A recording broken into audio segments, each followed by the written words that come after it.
राधे राधे भक्तों, हमारी रसोई केवल खाना बनाने की जगह नहीं है, बल्कि वह स्थान है जहां हम हमारे घर का भाग्य तय होता है। क्या आपके घर में ही पहली रोटी गाय, आखिरी रोटी कुत्ते को निकाली जाती है? अगर हाँ, तो आपका बहुत ही भाग्यशाली है। लेकिन क्या आप इसके पीछे का असली शास्त्र, आध्यात्मिक कारण जानते हैं? आज राधा कृष्ण भक्ति कथा में हम रसोई के उन गुणों, गुप्त नियमों की बात करेंगे जो आपके घर की खुशियाँ और धन धान्य से भर सकती है। पहली रोटी गाय की। 33 कोटि देवताओं का वास होता है गाय में।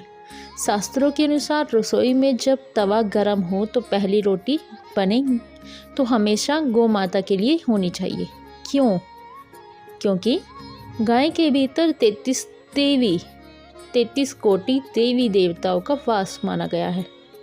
जब आप पहली रोटी गाय को खिलाते हो तो आप एक साथ सभी देवताओं को भोग लगा रहते हो। फायदा, इससे धन में कमी, अन्न की कमी नहीं होती और माँ अन्नपूर्णा का आशीर्वाद सदा बना रहता है। यह रोटी घर की बरकत को बांध कर रखती है। आखिरी रोटी, जो कि कुत्ते की होती है, संकटों से सुरक्षा। अब बात करते हैं कि सबसे आखिरी रोटी। शास्त्र कहते हैं कि भोजन बनाने के बाद जो अंतिम रोटी बचे वह कुत्ते की होनी चाहिए। कुत्ता यमराज और भगवान भैरव का प्रतीक माना जाता है। आध्यात्मिक कारण अगर हम जानें, आखिरी रोटी कुत्ते को खिलाने से घर पर आने वाली अकाल मृत्यु, दुर्घटनाएं और भारी संकट टल जाते हैं। यह आपके घर के चारों ओर एक सुरक्षा कवच की तरह काम करता है। साथ ही इससे राहु और केतु जैसे क्रूर ग्रहों का प्रभाव शांत हो जाता है। रसोई और माँ अन्नपूर्णा का संबंध। रसोई घर का हृदय है।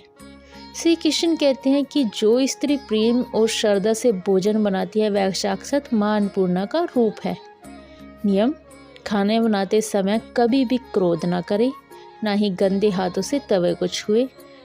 रोटी बनाते समय अगर आप मन में राधे राधे का जाप करती हैं तो वह भोजन प्रसाद बन जाता है, जिसे खाकर परिवार के सदस्यों की बुद्धि शुद्ध होती है और आपसी प्रेम बढ़ता है। भूल कर भी हमें कुछ ये गलतियां नहीं करनी चाहिए। कई लोग पहली रोटी खुद खा लेते हैं और कुत्ते वाली रोटी को फेंक देते हैं। बहुत ही बड़ा दोष है। पहली रोटी गाय को देने से पितृ दोष दूर होता है। कभी भी बासी या बची हुई पहली रोटी गाय को ना दें। हमेशा ताज़ी पहली रोटी ही निकालें। अगर आप शहर में रहते हैं तो गाय, कुत्ता नहीं पी पा रहा है तो उस रोटी का हिस्सा निकालकर अलग रख दे और बाद में खिला दे, लेकिन नियम ना तोड़े। एक छोटा सा ब्रेक पर्सन। यह साधारण गृहिणी थी जिसके घर में हमेशा बीमारी, दरिद्रता रहती थी। उसने एक संत के कहने पर बस यही नियम शुरू किया: पहली रोटी गाय की, आखिरी रोटी कुत्ते की। कुछ ही समय में उसके पति की सेहत सुधार होने लगी और घर पर जो पैसा बीमारी में खर्च होता था वह बचने लगा। यह चमत्कार किसी दवाई का नहीं है, बल्कि उन बेजुबानों की दुआओं का है जिन्हें उसने अपनी रसोई से जोड़ रखा है। भक्तों, हमारी छोटी छोटी आदतें ही हमारे जीवन का महान बनती है। आज से ही अपनी रसोई में माँ अन्नपूर्णा का सम्मान करें और इन 2 रोटियों का नियम जरूर अपनाएं। अगर आपको रसोई से जुड़ा हुआ यह ज्ञान पसंद आए हो तो इस वीडियो को अपनी सहेलियों, अपने परिवार के साथ शेयर करें और कमेंट में जय अन्नपूर्णा माँ जरूर लिखें और सब्सक्राइब करना बिल्कुल ना भूलें।